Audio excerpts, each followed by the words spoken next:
Should I start?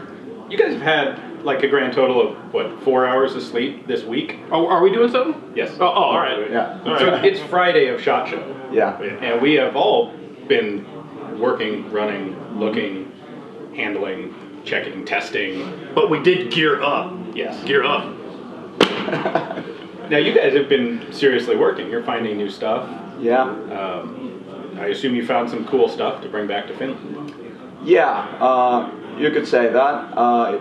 It's been a kind of pretty rough ride. So from from the early morning until the early morning. But I think we did a good progress here. We met awesome people, except some of the Canadians were pretty rude. We apologize for that. Yeah, we can't help that. You know, America's hat. We have no control over them, and our laws don't regulate their behavior here. Yeah. So the Canadians are just part of the problem. And they just Yeah. have a reputation for Yeah, being yeah, we found it out. unsafe. But yeah, we met the great characters and also the had a good opportunity to see some nice gear. But it's so overwhelming to get the It's trip. totally overwhelming. There's what, 60,000 people? I don't know. I know this is day 4. I honestly forgot what day it was. Yeah. It's day 4. Yes. Yes, day 4. I'm kidding. I'm not kidding. I really forgot. But in that, we started looking at some of the work we did on day 1, and I forgot some of the stuff we already worked on. Like I was looking, I'm like, when was this? Oh, that was media day. I forgot I even touched that thing. Yeah. And this started for you guys before SHOT Show. You Yeah. went to another event before this too, right? Yeah. Yeah. You were doing that military surplus thing. Yeah. Yeah, you always have to have a pre-party. Well, your after party is going to be pretty epic too. Yeah, That's true. I have heard so. But how about you guys? Did you find something interesting during this trip? Yeah, you know, sometimes we come to SHOT Show like excited to look at find the stupidest things that people are trying to sell. And this year there was a lot less of that than we expected, and a lot more things that were actually legitimately interesting. There was either less of that than we expected, or we accidentally ran into better stuff and therefore missed some of the dumb stuff. Yeah. We did get some. Yeah. There's always some, and we already have one video up about this strange grip that you can adjust with your hand and then crank down with a screw. I don't know.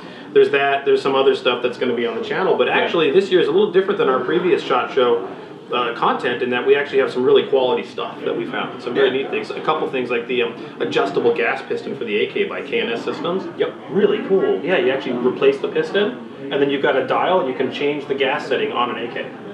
And boy, we shot it. It was nice. But Reduce the rate of fire, reduce the felt recoil substantially. so this whole show has actually, for the most part, been stuff of that magnitude. Some really neat products. It fits in RK62. Yeah. Oh, I see your eyes. You want I this? don't think they get any bigger than that. We shot it with a suppressor on it, and the gun had no gas blowback, and it was shooting 500 rounds a minute, completely controllable AKM. Really nice. So a lot of that kind of stuff. So this has really been a good year for that. The other thing that's been interesting is this year more than ever has been a constant flow of really cool people wanting to say hi. Yeah, and sure. talk about the content, talk about you guys, talk about what we're doing, talk about Forgotten Weapons, talk about in range. Yeah. There's been it seems like a huge uptick in regards to people that are paying attention, and that's rewarding, of course. That's a great thing to know that people are watching the stuff you put out there. Your plan for world domination appears to be progressing well. Yeah, people have come to talk to us, and they start to recognize us,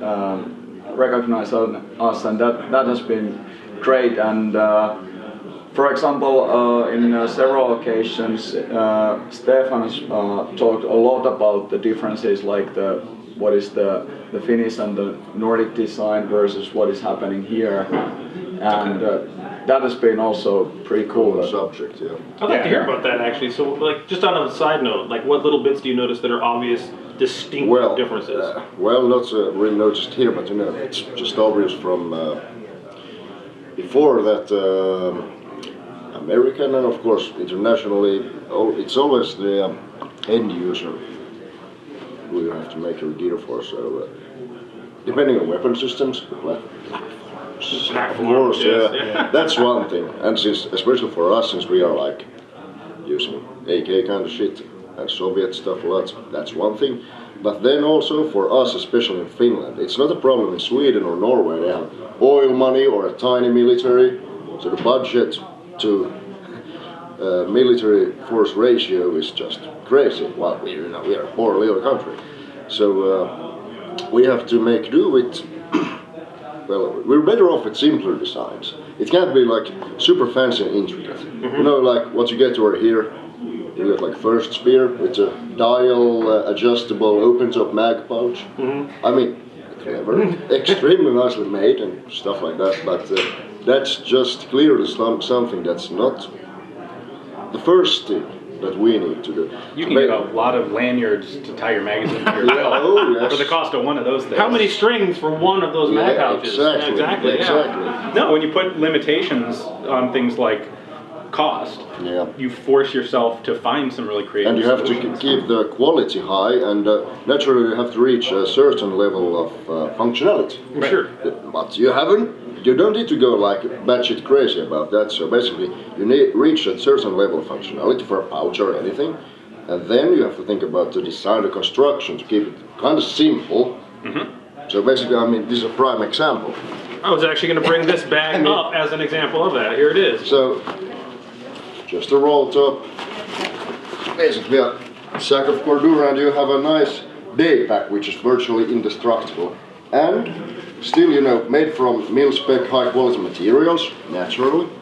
But since the construction is simple, but you get all the functionality you need for certain users, it keeps the costs down through simple functionality. A lot of other people would have added an entire new carry handle wrapped all the way around that bag when you get something just as strong with a roll-up closure. And basically, that's a prime example of how these things work. You mentioned like the Soviet and the smaller country and lower funding Yeah. for individual soldiers and that type of a setup. Well, that's- that makes me yeah. think of like when you look at the old Soviet pack, which was just it's just a bag Yep. that you just tie a string around and then what you tie it with actually becomes the straps. Yep. Now that's really simplistically Yeah. cheap, but this is like an elegant, improved, Yeah. well-made version of that mindset. Yeah. So you make something with lesser complexity, but a quality product versus just garbage. And that Their needs, stuff was, yeah. that requires some thinking, you know. For example, also with another good example is instead of having an internal complicated hydration bladder pocket, we just have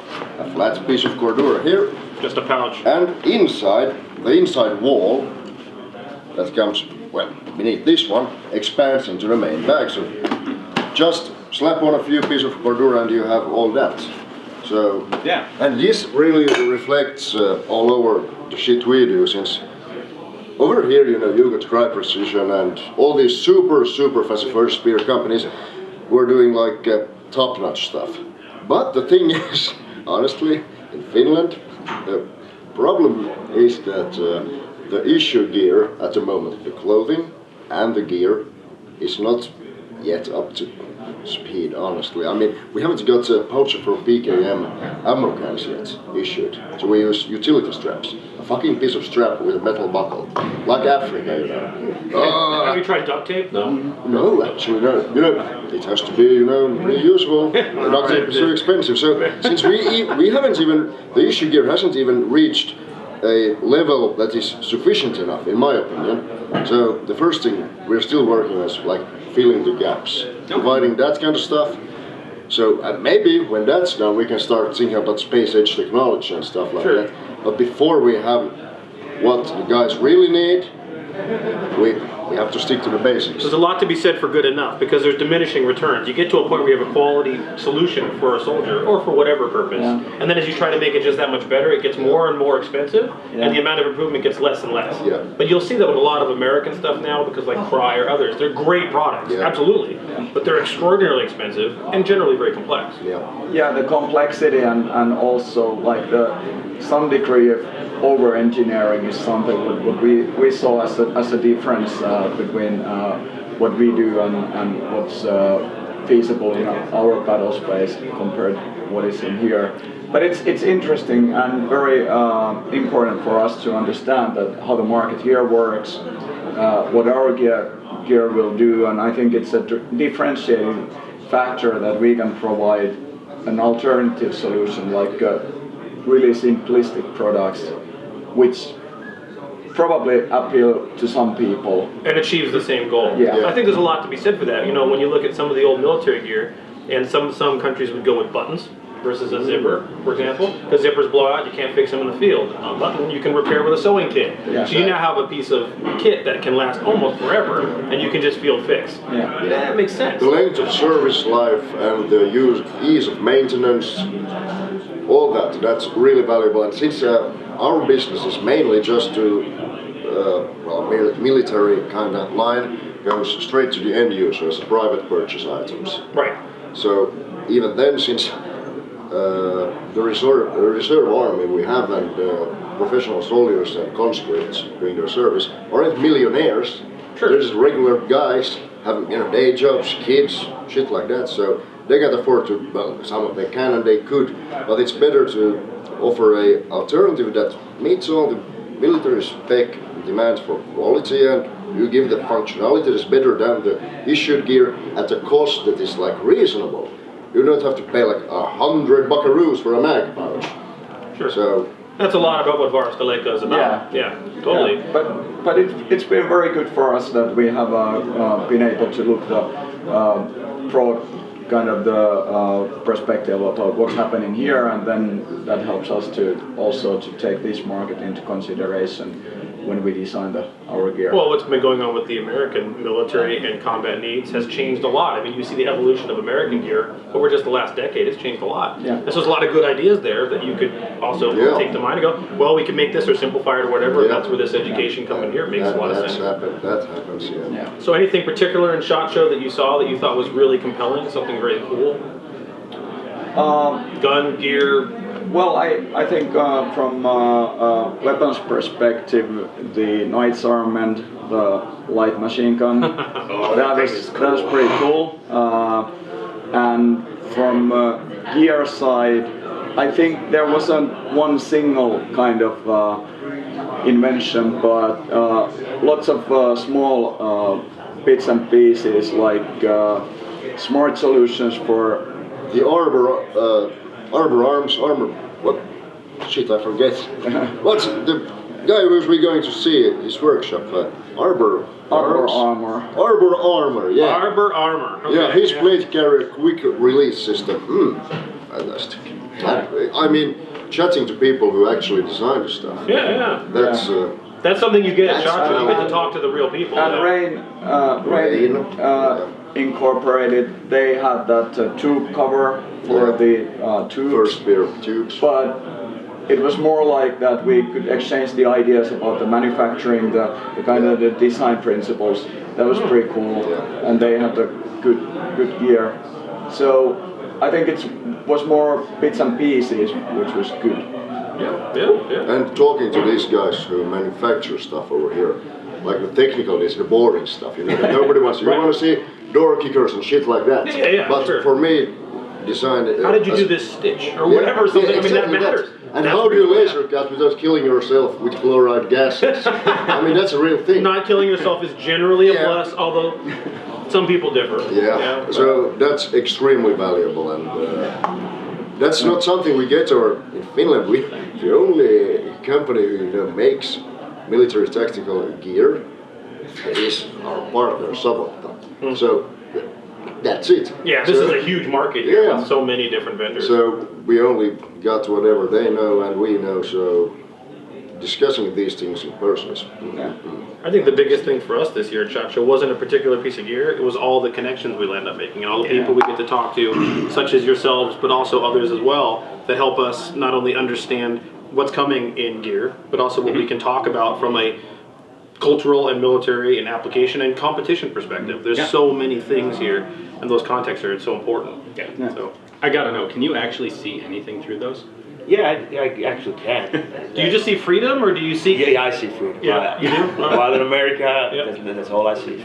You ever seen the movie They Live, where you put on the glasses Yeah, and see who's in yeah, it and who's yeah. not? So can you tell who's not like a freedom-loving person with those Yeah, glasses I on? actually can, and I'm being vigilant, and I'm just like watching out for freedom haters. Excellent, fantastic. You should distribute those. We might need more of them in the world. So anyway, it's been a great SHOT Show for us, no doubt. Yeah, And we have more to come with you guys. You're going to come down to visit us at the end of next week. You got Yeah. Desert Brutality match. Going to be shooting some run and gun. Yeah. Going to see how that goes. and we're gonna have some other fun too. We're gonna do some Arizona time. Yeah, looking forward. We got to enjoy Finland with you all, and now you get to enjoy Arizona with us, which I'm looking forward to. Very much. Yeah. Do you have saunas in Arizona? No, We- no. All you do is go No. outside. Yeah. Okay. And Outside in a hose. Okay, and it's that's about the same. In the summer, you just put the hose and boom, instant steam, you're good to go. Yeah. Okay. that Hose sounds- or the hose. Both. Whichever you prefer. Well, it was a great time, and we're looking forward to more. So, cool. Was it that? I don't know. Are we?